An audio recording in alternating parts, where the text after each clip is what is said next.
Welcome to our quick guide on integrating CustomGPT into your MediaWiki site. Step 1. Find your sitemap. You can find your sitemap at yourdomain.com/sitemapindex.xml. Step 2. Create a CustomGPT agent. Sign into your CustomGPT app and start a new project. Create project. Add your sitemap and name it.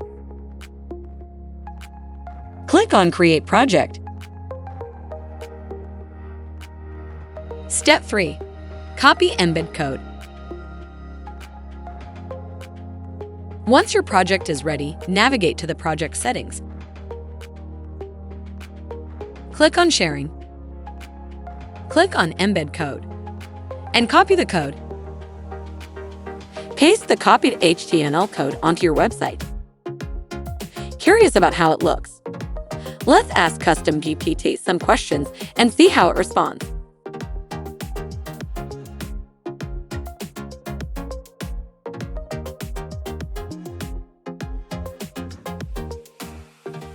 Thank you for watching this video.